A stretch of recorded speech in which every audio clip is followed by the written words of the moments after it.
Que s'est-il passé? Attendez, 30 secondes. Que s'est-il passé sur le marché du NFT? On attend que LinkedIn remarche tout de suite, puisqu'il est cassé. Donc, heu, on attend 30 secondes, passer en direct. C'est bon.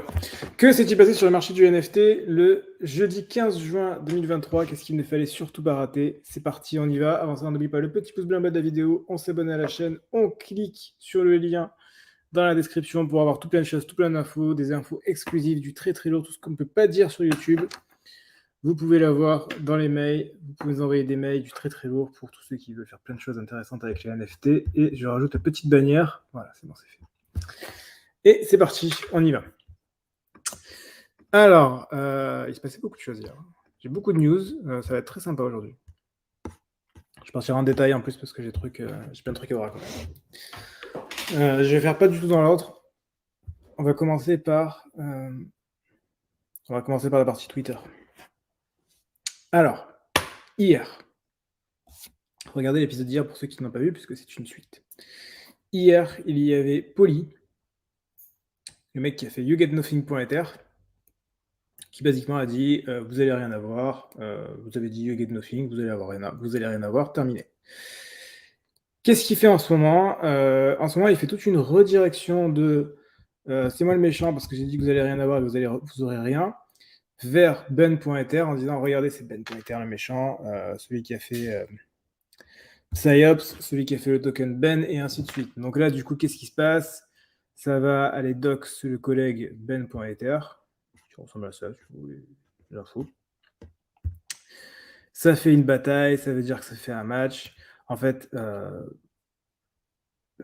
vérité, il est brillant. Qu'est-ce qu'il est en train de faire? Il est en train de rediriger l'attention parce qu'il s'est dit merde, on va commencer à me parler de moi un peu trop, notamment dû au fait que je ne suis pas. Notamment dû au fait que c'était moi le méchant, et donc il va rediriger toute l'attention vers ben.ether pour dire regardez, c'est lui le méchant, le vrai méchant il est là, et au passage vers Hugalps évidemment, tout ça c'est son fer de lance. Il aime bien. C'est très très bon ce qu'il fait, c'est très très bon. Voilà, il sort des matchs de basket, des matchs de boxe, je veux dire des matchs de boxe. Ça veut faire la bagarre, machin. C'est du pur divertissement. C'est extrêmement bien fait. C'est extrêmement bien fait. Quand on regarde les commentaires, les gens ils sont dedans, ça y croit, ça y va. Voilà. Report Poly for Doxing the Dude, qui a juste volé 20 millions de dollars. Voilà. Qu'est-ce qu'il a fait Ben.Inter de plus par rapport à Poly? Est-ce que l'un est plus éthique que l'autre? Pas du tout. Mais voilà, comme ça il redirige l'attention. Regardez, il a pris 20 millions, moi j'ai pris que 1,5 million. C'est intelligent, c'est intelligent. C'est vraiment bien fait, c'est intelligent. Et il fait que ça, il balance des tonnes de tweets, ce qui va permettre de rediriger l'attention. Voilà. Voilà, globalement le crypto Twitter, ce qui se passe, et donc du coup l'attention, c'est juste une guerre d'attention. En l'occurrence, Poly est très, très, très, très bon dans l'attention, et donc là, du coup, pour pas que ça lui reparte dessus, il redirige toute l'attention, c'est extrêmement bien fait. C'est extrêmement bien fait. Et en parlant d'influenceurs américains, on a Cybelle qui, elle, s'en va de Twitter. Bon, après, elle fait ce qu'elle veut, mais j'imagine, ce n'est rien d'officiel, j'imagine que on la reverra en bull market quand il y aura plus d'argent à se faire. Voilà, elle nous dit oui, j'en ai marre de la fake positivity et ce genre de choses. Bon, à l'habitude. Voilà. Il n'empêche qu'elle a très, très, très bien marché. Elle a fait énormément d'argent avec son modèle. Je sais même pas ce que c'est, ça veut dire. Ça doit être son wallet. Ambassadrice des Schtroumpfs au passage. Incroyable. Donc voilà. C'est un jeu d'attention Twitter, mais ça marche très très bien. Et pour ceux qui arrivent à le gérer, c'est extrêmement rémunérateur. Extrêmement rémunérateur. Voilà, donc ça c'était concernant Twitter. Ensuite, ça j'en parler rapidement parce que c'est de la crypto, c'est pas du NFT. BlackRock est en train de faire un ETF Bitcoin. Je vais pas aller plus loin que ça parce que j'ai pas plus d'infos et je sais pas trop ce que c'est. Donc je m'arrête là. Voilà, ce sera tout pour l'info. Ensuite, Axie Infinity fait une mise à jour en juin. La mise à jour en juin devrait inclure le jeu dans plus d'Apple Store. Voilà, bringing Axie to Apple. Parce qu'aujourd'hui, c'est que dans certains pays d'Amérique latine et d'Asie du Sud-Est. Voilà, c'était dispo voilà, en LATAM et Asia. Et le but, c'est que ça arrive plus loin avec le Ronin en monnaie principale du jeu et toutes les autres monnaies en étant converties en Ronin. Donc tout ce qui se fait se fera via Ronin. À voir ce qui va se passer, mais Axie est là depuis 2017. Donc ils sont pas partis, ils sont pas morts, ils sont toujours là. Ils ont pas l'attention en ce moment, mais rien ne dit qu'ils vont pas la retrouver d'ici peu. Voilà, donc ça c'est concernant Axie Infinity. Ensuite, Proof. Je suis dans le désordre. Proof nous fait de l'art IRL à Los Angeles. Honnêtement, c'est ce qu'ils font de mieux. L'art, c'est leur meilleur positionnement. C'est là où ils ont toujours été les meilleurs. Donc, ils ont tout intérêt à se positionner là-dessus, puisqu'ils ont essayé de faire des trucs différents, ça n'a jamais trop marché. Le seul endroit où ils ont toujours été très bons, c'est sur l'art. C'est leur réseau d'artistes. Donc, ils ont tout intérêt à continuer là-dedans. Et c'est ce qu'ils font ici, c'est ce qu'ils refont là. J'ai pas l'impression que c'est ce qu'ils font avec Moonbirds. Avec Moonbirds, ils ont rien fait. Et ils ont rien foutu, ils ont toujours rien foutu. Voilà, mais en tout cas, sur Proof, c'est plutôt cohérent et ça me semble être une très, très bonne initiative que de partir là-dessus.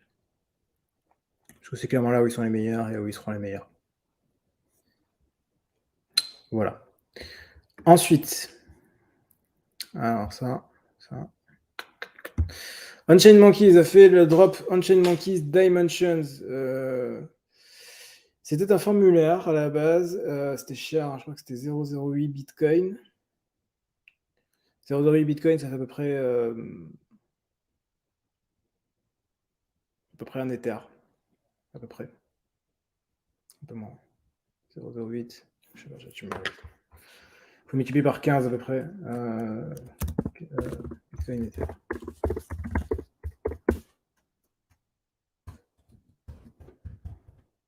Ouais, c'est ça.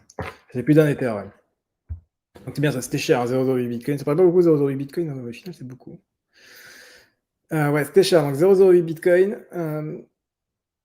Dimensions, au final, Dimensions, ça a été un énorme succès. 0,08 Bitcoin, on est très très très loin du floor, puisque on a un floor de... Normalement, on touche les 1 Ether quasiment.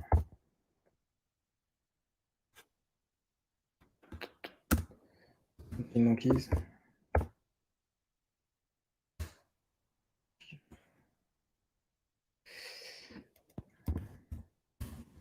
C'est que par défaut, ça se met pas sur CM peut-être. Préparé avant. C'est sur Gamma. Voilà, c'est pour ça que je ne le trouvais pas. 0,55 Bitcoin. 0,55 Bitcoin, achat à 0,08. Ouais. x7, c'est énorme, sachant que 0,55 Bitcoin, c'est monstrueux. Hein, ça fait 15 000 $. C'est monstrueux. Qu'est-ce que c'est? Qu'est-ce qui est révolutionnaire là-dedans? C'est que c'est fait en P5.js. Donc c'est du JavaScript qui est à l'intérieur, du rendu 3D. C'est joli. Et on le reconnaît sur un Satoshi. Normalement, c'est censé être trop lourd et donc c'est censé coûter trop cher, ce genre de choses. Mais vu que c'est du JavaScript, du coup, on peut faire ce genre de choses. C'est exactement ce que j'ai montré. C'est exactement ce que j'ai montré hier ou avant-hier quand j'ai fait de l'art, moi aussi, sur un Satoshi. C'est le même concept. Vous allez mettre du JavaScript à l'intérieur d'un ordinal. Et donc, du coup, vu que vous mettez du JavaScript, c'est du code que vous mettez. Donc, le poids est beaucoup plus léger. On est sur quelques kilo-octets. Mais pourtant, on arrive à avoir un rendu 3D, on peut arriver à avoir quelque chose de très joli parce qu'on va utiliser du code. Et que la librairie JS a été mise à l'intérieur de Bitcoin. Voilà. Est-ce que c'est révolutionnaire? C'est vous qui vous voyez les choses.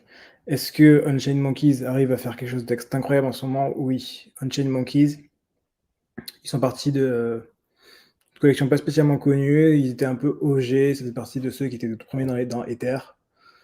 Ils n'ont jamais trop réussi à sortir leur épingle du jeu. Ils ont commencé à très bien marcher au moment où ça apparaît les ordinaux, et depuis qu'ils sont dans les ordinaux, Unchained Monkeys cartonne. Donc, et aujourd'hui, clairement, les devs de chez Unchained Monkeys sont toujours très précurseurs. Ils sont en général très solides. Ils ont déjà inscrit une collection Unchained Monkeys en Cursed Ordinals, alors que c'est impossible aujourd'hui. Ils ont l'attention, ils ont le marketing, ils savent ce qu'ils font. Maintenant, ils arrivent à s'en sortir. Ce qui n'était pas le cas avant. Aujourd'hui, ils arrivent à très bien s'en sortir. Dimensions, ça a été un énorme succès. C'est d'ailleurs Trevor à la TO qui a chopé le plus rare. Voilà. Et donc, du coup, il y a même des niveaux de rareté, j'imagine. Il doit y avoir des traits. Non, il n'y a pas de traits. Il n'y a pas de traits. Pourquoi il n'y a pas de traits? Parce que ça a été inscrit avant la partie récursif. Donc, on n'est pas sur des. Je ne crois pas qu'on soit sur des. Non, on n'est pas sur du récursif, mais ça a été inscrit en février 2023, donc c'est il y a très longtemps.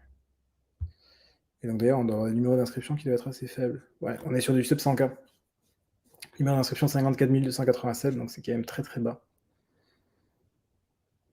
Voilà. Donc ils font des inscriptions il y a très longtemps, ils se mettent très tôt à faire des choses, et après ils vont marketer, ils vont vendre. C'est vraiment très bien foutu. Ils ont trouvé un bon process sur les ordinaux qu'ils n'avaient pas avant, et qu'ils arrivent à optimiser et à utiliser très bien à leur avantage. Ensuite, ça je pouvais pas. Je le mettrai à la fin. On a ce jeu sur Twitch en ce moment qui a l'air très bien d'ailleurs, pas sur Twitch, mais sur Steam, qui a l'air très bien d'ailleurs, Only Up, qui est un jeu où, comme son nom l'indique, vous avez un personnage et vous devez aller tout en haut, d'où le Only Up. Et bien sur ce jeu, il y a du Goblin Town dans les images. Donc, est-ce que le jeu a été développé par Goblin Town? Est-ce que le dev indépendant est en contact avec Goblin Town? Est-ce que le mec a envie de faire pump ses NFT? On ne sait pas. Dans tous les cas, ça a attiré l'attention sur Goblin Town et ça a été du coup l'un des jeux les plus vus. Alors, ça n'a pas un effet de ouf sur Goblin Town, je trouve. Même pas du tout. Mais bon, ça fait de la visibilité d'une manière la plus originale. Voilà. Parce qu'aujourd'hui, pour la charge 0.23, ça me paraît pas non plus démentiel. Mais si, quand même, il y a quand même un effet. Depuis le 13 juin, donc c'est ça, depuis que le jeu est sorti et qu'il est populaire, on est passé de 0,2 de average à 0,23, ce qui n'est pas non plus monstrueux. Mais on a un peu plus de ventes. Voilà. Ensuite, alors ça, je voulais vous le montrer, c'est absolument magnifique, c'est de l'art. Normalement, je ne montre pas ce genre de choses, mais là, c'est incroyable. On a un collègue du Discord qui nous a fait une merveille. C'est beau de voir l'implication de nos membres. Et vraiment, je vous laisse la vidéo, elle est absolument incroyable. Mais absolument incroyable.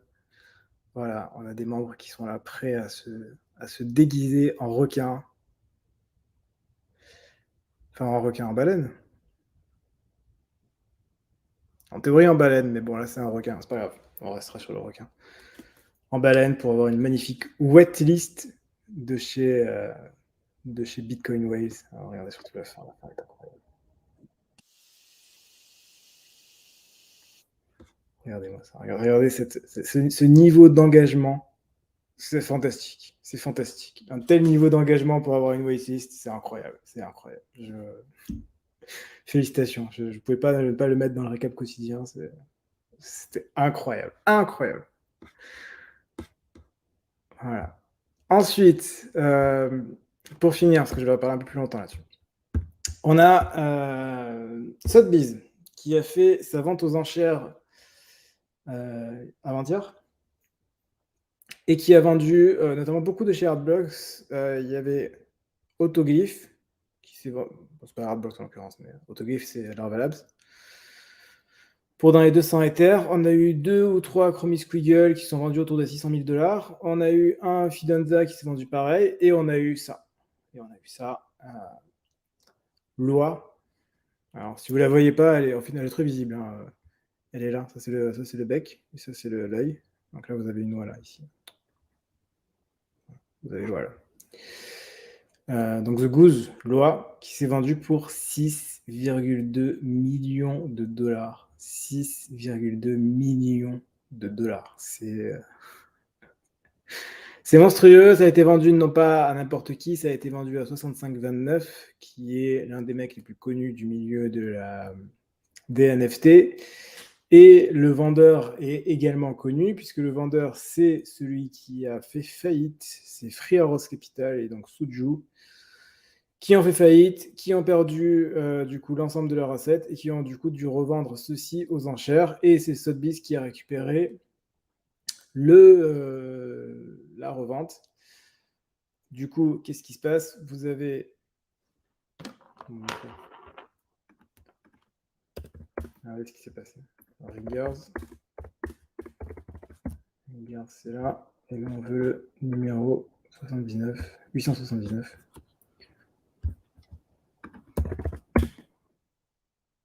Un petit déconne, mais OpenType marche bien en général. Donc vous avez Ringers, fleur de 42 Ethers. Qui est pas dégueulasse. Et nous, ce qu'on veut, c'est voir le numéro 879. Voilà, donc c'est lui. Activity. Non. Non, je vais tout voir. Les ventes. Qui est génial. Ça marche pas. Bon, c'est pas grave. En activité, qu'est-ce qui s'est passé? Ça a été vendu, ça a été minté à l'époque pour 0,1 Ether. À l'époque, tout le monde s'en foutait, ça a mis une éternité. Ça n'a pas du tout marché. Enfin, ça n'a pas du tout marché. Ça mettait du temps à marcher. Personnellement, j'avais pas mint à l'époque puisque ça se flippait pas tout de suite. Donc, c'était pas intéressant. Ça a été revendu par la suite pour 1,9 Ether à PixelPit. Avec une offre. Le mec doit être plutôt content. Revendu 1,9 Ether, ça a été revendu 7 mois plus tard pour 1800 Ether, 1800 Ether à Free Arrows Capital qui avait fait à ce moment-là une vague d'achat énorme sur de l'art haut de gamme pour au final faire faillite et pour au final être récupéré par Sotheby's. Sachant que la vente s'est faite à 5,4 millions de dollars et Sotheby's a pris un petit 800 000 $ de frais pour la vente. 800 000 $ de frais pour la vente. Voilà, via Sotheby's Metaverse. Voilà. Là, derrière vous, là, voilà, il y a 6 millions ici, et là, il y a un Fidanza qui vaut une fortune aussi. C'est monstrueux. Voilà. Ce petit Chromie Squiggle, c'était également vendu pour 635 000 $. Voilà. Et d'ailleurs, alors je sais pas si c'est lui, mais alors ça aussi, c'est incroyable. 625 Guardian, je crois.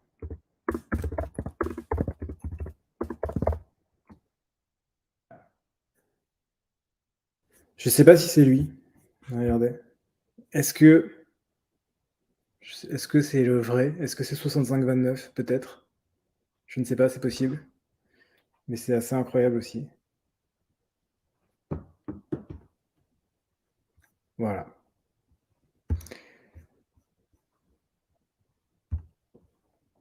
Et c'est tout pour aujourd'hui. Salut Chris, incroyable sur requin baleine. Ouais, fantastique. Tu es très très lourd. Ok, eh bien, écoutez, c'est tout pour aujourd'hui. J'espère que ça vous a plu, c'était un peu long. On se retrouve dès lundi pour un prochain point quotidien. D'ici là, portez-vous bien, faites de l'argent et à la prochaine.